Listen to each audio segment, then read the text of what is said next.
शब्द, मन आणि प्रेम. शुभ क्रिया. Live in relationship love story. Part आहे 294. सो पार्ट 293 मध्ये बघितलं होतं आपण. शुभ मस्त बेडरूम मध्ये घेऊन जातो क्रियाला आणि मस्ती करतात दोघेही आणि मग बाल्कनीत कॉफी पीत गप्पा मारत असतात.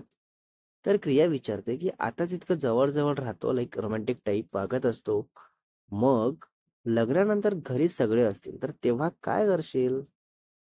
सो आता पुढे बघू शुभ काय करेल तेव्हा हे सांगतो. शुभ बोलतो, तेव्हा पण असंच रूमच्या बाहेर फक्त काम असेल तरच जायचं. बाकी वेळेत मला माझी बायको रूम मध्ये हवी आहे. तर क्रिया बोलते, मी यातलं 1% पण नाही ऐकणार आहे. घरी सगळे असणार आहे.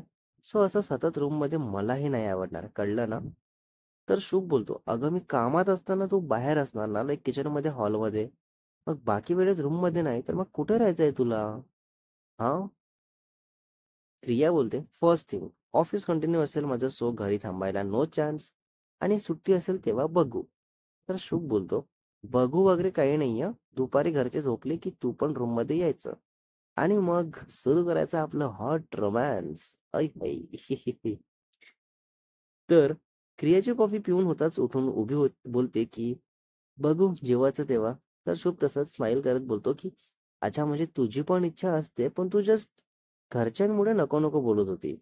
तर क्रिया तसंच शुभला मस्करीत मारत बोलते की शट, असं काही नाही, ओके. देन दोघेही तसंच आत बेडरूम मध्ये जातात आणि मग क्रिया बिझी असते किचन मध्ये आणि शुभ बिझी असतो हॉलमध्ये टीव्ही बघत आणि मोबाईल यूज करत. सो मग रात्री 11 वाजता दोघेही छान जेवण करून फ्री होऊन हॉलमध्ये बसतात. आई हाई. तर क्रिया बोलते की प्लीज चल ना, बाहेर फिरून येऊ, मस्त मस्त असं सिटी राऊंड घेऊन येऊ एक. असं पण भरपूर डेज झाले ना आपण कुठे गेलो नाहीये. तर शुभ बोलतो, जा आधी बाल्कनीत जाऊन बघून ये बाहेर पाऊस आहे की नाही. तर क्रिया बघून येते तर पाऊस नसतो, मीन्स जाऊ शकतात बाहेर. देन तसंच रेडी होतात आणि क्रिया शॉर्ट्सवरच असते. देन जातात दोघेही सिटीमध्ये बाईकने. तर मेन चौक मध्ये जातात. 4-5 मुलं असतात रोड साईड उभी. तर शुभ हॉर्न देत बाईक साईडने काढायचा बघतो, पण त्यातला एक मुलगा काहीतरी बोलतो. ओ माय गॉड, काय होईल आता इथे? तर शुभला क्लिअर ऐकायला येत नाही म्हणून पुढे थांबतो तिथेच आणि मिरर मध्ये बघू लागतो. तर त्यातला एकाचं लक्ष जाताच क्या हुआ बोलतो. तर शुभ विचारतो की कुछ कहा क्या तुमने अभी? तर तो बोलतो की नाही तो. देन शुभ बाईक स्टार्ट करतो आणि जातो. तर क्रिया बोलते की तू का असं कुठेही थांबतो? ते किती मुलं आहेत बघितलं नाही का? हा. तर शुभ बोलतो, ते कितीही असले तरी आपण जातानाच कसा काय बोलला तो? कोणाचंही बोलणं ऐकून शांत बसायला मूर्ख आहे का मी? हा. तर क्रिया बोलते की जाऊ दे, सोड ते सगळं, छोड दिया. देन असंच पुढे जातात तर बाजूने दोन मुलं येतात बाईकने आणि शुभच्या बाईक जवळ येत बोलतात की क्या बोला तूने उसको?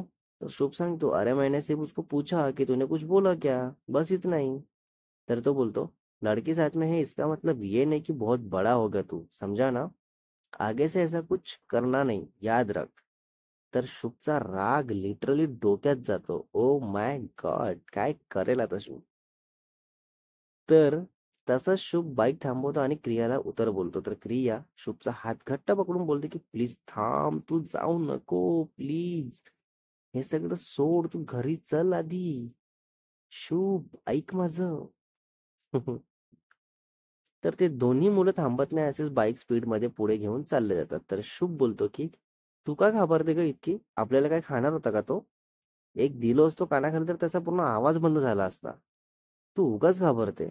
म्हणून तू किंवा घरचे असताना मी जास्त काही असं कोणाला बोलत पण नाही.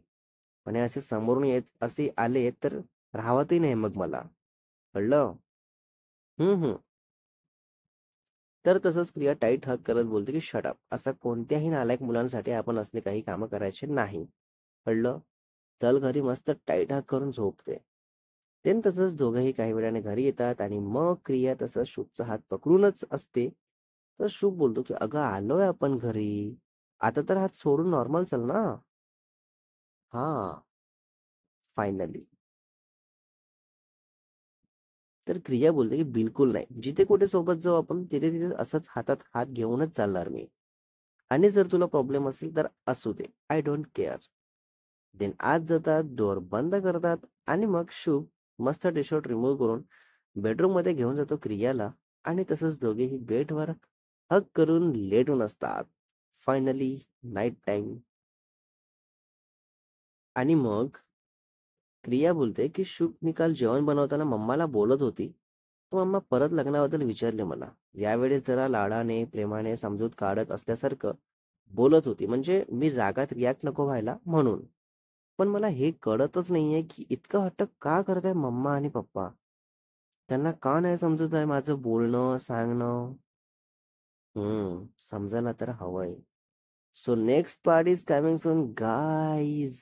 काय होईल आता नेक्स्ट पार्ट मध्ये. सो पार्ट 2 आणि 5 मध्ये बघू ह्यावर शुभ काय बोलतो, कसं समजावतो क्रियाला आणि त्यावर क्रिया काय सांगते पुन्हा आणि स्टोरीमध्ये पुन्हा पुढे काय काय बघायला मिळणार आहे तेही बघू. सो रायटर अँड एडिटर शुभ भासेकर अँड हा, व्हॉइस पण माझाच आहे. ओके.